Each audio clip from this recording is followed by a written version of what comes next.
अस्सलाम वालेकुम dear students. उम्मीद करती हूँ कि आप लोग खैरियत से होंगे। आज की इस वीडियो में मैं आप लोगों को बताऊंगी कि हम लोग एंड्रॉयड स्टूडियो के अंदर एक नया प्रोजेक्ट कैसे क्रिएट कर सकते हैं।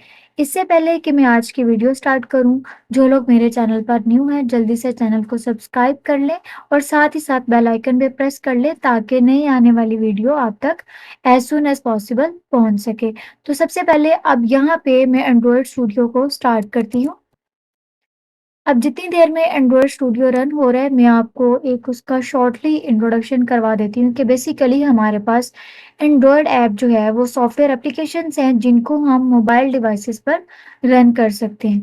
ये हमारे पास ऐप्स जो हैं वो बिल्ट होती हैं ये हमारे पास बेसिकली बिल्ट इन होती हैं for mobile devices like smartphones and tablets वगैरह। तो एंड्रॉयड में हमारे पास डिफरेंट टाइप के फीचर्स आ जाते हैं, लाइक ये हमारे पास एक ओपन सोर्स होती है और दूसरा ये हमारे पास एंड्रॉयड प्लेटफॉर्म के लिए कस्टमाइज की हुई है। अब जैसे ही हमारे पास यहाँ पे एंड्रॉयड स्टूडियो रन हो जाता है तो हमारे पास यहाँ पे इस तरह की कुछ स्क्रीन आएगी। अब इसमें हमारे पास यहाँ पे आप देखेंगे आपको डिफरेंट प्रोजेक्ट नेम्स जो हैं वो शो हो रहे होंगे। ये मैंने ऑलरेडी प्रोजेक्ट्स जो हैं वो क्रिएट किए हुए हैं। तो ज़ाहिर सी बात है, आप लोग अगर न्यू एंड्रॉयड स्टूडियो रन करने के बाद इस्तेमाल कर रहे हैं तो आपके पास ये वाला जो आपके पास मेन्यू है, new project, open, get from VCS, ये आपके पास इधर दरमियान में शो हो रहा होगा। अब यहाँ पे हमारे पास हम न्यू प्रोजेक्ट पे क्लिक करेंगे तो हमारे पास डिफरेंट एक्टिविटीज वाली स्क्रीन आ जाएगी जिसमें डिफरेंट टाइप की एक्टिविटीज मौजूद हैं। हम अकॉर्डिंग टू आवर रिक्वायरमेंट्स हम उसको यूज कर सकते हैं। अब यहाँ पे मैं सिंपल बेसिक एक्टिविटी को सेलेक्ट करूंगी, देन मैं क्लिक करूंगी नेक्स्ट के बटन पे। अब यहाँ पे हमारे पास जो एक्टिविटी के कंपोनेंट्स वगैरह हैं बेसिक एक्टिविटी को क्रिएट करने के लिए, वो हम ऐड करेंगे। अब यहाँ पे सबसे पहले हम एप्लीकेशन का जो भी हमने नाम रखना है वो रखेंगे। अब यहाँ पे मैं यहाँ एक नेम रख लेती हूँ। अब आपने हमेशा याद रखना है कि यहाँ पे इसका जो नेम होगा उसका फर्स्ट वर्ड कैपिटल हो। अब यहाँ पे मैं डेमो और न्यू प्रोजेक्ट ऐड कर लेती हूँ। लाइक कोई भी आप यहाँ पे जो भी प्रोजेक्ट नेम है वो आप ऐड कर सकते हैं। अब यहाँ पे उसी के बिहाफ पे हमारे पास यहाँ पे प्रोजेक्ट सॉरी पैकेज नेम जो है वो बाय डिफॉल्ट आ जाता है, जो भी हम यहाँ पे फाइल का नेम ऐड करते हैं। आप चाहें तो आप इसको चेंज भी कर सकते हैं। उसके बाद हमारे पास यहाँ पे उसकी लोकेशन आ जाती है जहाँ पे हमारी ये फाइल जो है वो सेव होगी। देन हमारे पास यहाँ पे लैंग्वेज आ जाती है। तो यहाँ पे हमारे पास बैकएंड की 2 लैंग्वेजेस ड्रॉप डाउन मेन्यू में गिवन है। तो मैं यहाँ पे जावा को सेलेक्ट करूंगी और उसके बाद हमारे पास जो मिनिमम SDK है वो आ जाता है। ये हमारे पास SDK जो है एंड्रॉयड स्टूडियो को इंस्टॉल करते हुए हम यहाँ पे जो हमारा बाय डिफॉल्ट SDK है वो आ जाता है। उसके बाद मैं यहाँ पे फिनिश के बटन पे क्लिक करूंगी तो यहाँ पे मेरे पास न्यू प्रोजेक्ट जो है वो क्रिएट हो जाएगा। अब जब भी हमने एंड्रॉयड स्टूडियो में कोई प्रोजेक्ट क्रिएट करना है या फिर कई बार प्रोजेक्ट को करना है तो आपके पास इंटरनेट कनेक्शन का अच्छा होना,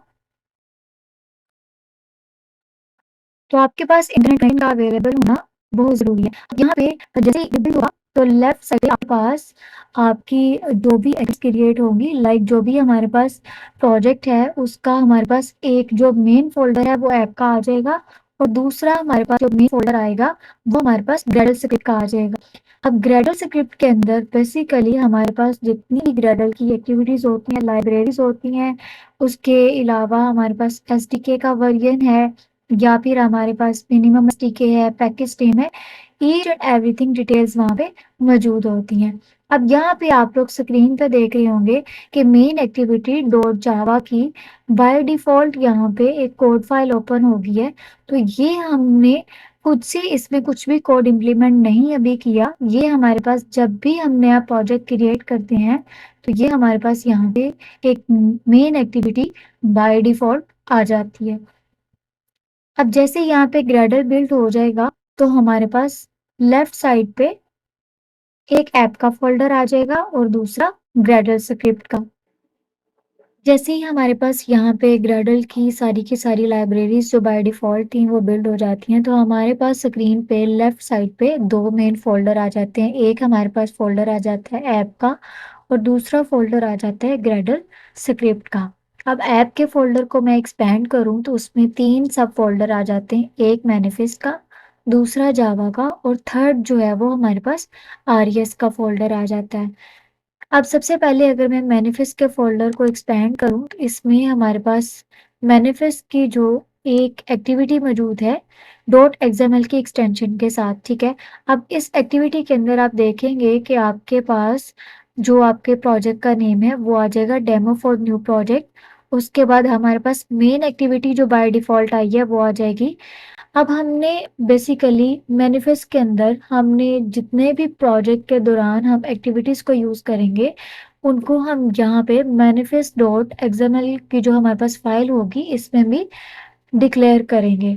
जब तक हम किसी भी एक्टिविटी को मेन एक्टिविटी को यहाँ पे हम मैनिफेस्ट के फ़ोल्डर के अंदर डिक्लेयर नहीं करेंगे, उसकी फ़ाइल में मेंशन नहीं करेंगे, तो वो एक्टिविटी प्रॉपर वर्क नहीं करेगी।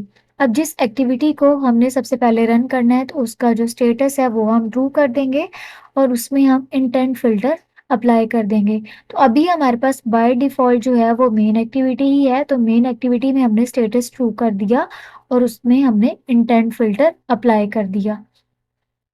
इसी तरह से अगर एक्सपैंड करूँ जावा के फ़ोल्डर में हमारे पास 3 जो है वो सब फ़ोल्डर आ जाते हैं। एक com.example.abc, देन हमारे पास एंड्रॉयड टेस्ट आ जाता है और थर्ड हमारे पास सिंपल एक टेस्ट के साथ आ जाता है। अब हमारे पास com.example.abc जो हमारे पास फर्स्ट फ़ोल्डर है, मैं इसको एक्सपैंड करूँगी।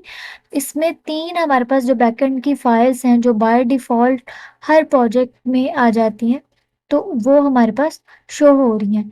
देन इसी तरह से अगर मैं जावा के फ़ोल्डर को क्लोज़ करने के बाद आरईएस के फ़ोल्डर को ओपन कर लूँ, तो इसमें हमारे पास डिफरेंट टाइप की फ़ोल्डर्स जो हैं वो मौजूद हैं। ड्राइबल के फ़ोल्डर को एक्सपैंड करूँ तो जो भी हमने फ़ाइल में इमेजेस यूज़ करने हैं या कलर्स यूज़ करेंगे या बैकग्राउंड इमेजेस वगैरह यूज़ करेंगे या कोई भी लोगो इमेज वगैरह, तो वो सब के सब इसमें आ जाएँगे। उसके बाद हमारे पास लेआउट का फ़ोल्डर आ जाता है, तो हमारे पास फ्रंट एंड की जितनी भी फाइल्स होंगी वो डॉट एक्सएमएल की एक्सटेंशन के साथ लेआउट के फ़ोल्डर में आ जाएँगी।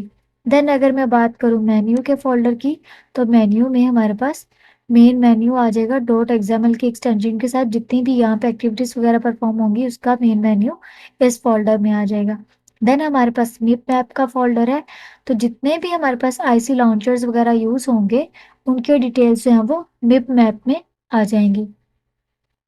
देन हमारे पास नेविगेशन है, तो जो भी हमारे पास नेविगेशन का ग्राफ आएगा वो इसमें आ जाएगा। उसके बाद हमारे पास वैल्यूज़ का फ़ोल्डर है, तो वैल्यूज़ के फ़ोल्डर में हमारे पास जो भी कलर्स यूज़ हो रहे हैं, डायमेंशंस, स्ट्रिंग वैल्यूज़ हैं या फिर उसके थीम्स वगैरह हैं, तो वो सब इसमें आ जाएँगे। देन हमारे पास एक्सएमएल का फ़ोल्डर है, तो जो बैकअप के रूल्स हैं या डाटा को एक्सट्रैक्ट करने के रूल्स हैं, वो सब के सब एक्सएमएल के फ़ोल्डर में आ जाए। अब यहाँ पे मैं अगर आरईएस के फ़ोल्डर को क्लोज़ करूँ, तो हमारे पास सेकंड जो मेन फ़ोल्डर है वो ग्रेडल स्क्रिप्ट का आ जाता है। अब ग्रेडल स्क्रिप्ट के अंदर हमारे पास जो हमारे प्रोजेक्ट की डिटेल्स हैं वो आ जाएँगी, लाइक उसका वर्ज़न, उसका पैकेज नेम कौन-सा है, उसका हमारे पास एसडीके कौन-सा यूज़ हो रहा है, like each and everything regarding to Gradle जो भी हमारे पास प्रॉपर्टीज़ वगैरह होंगी वो सब के सब इस फ़ोल्डर को यूज़ करते हुए हम फिक्स करेंगे। तो आज के वीडियो में मैंने आपको सिंपली बताया कि हम एंड्रॉयड में एक नया प्रोजेक्ट कैसे क्रिएट कर सकते हैं। इसके अलावा अगर आप लोगों की कोई क्वेरी हो तो आप लोग कमेंट सेक्शन में टेक्स्ट करके पूछ सकते हैं। Thank you so much for your watching and अल्लाह हाफ़िज़।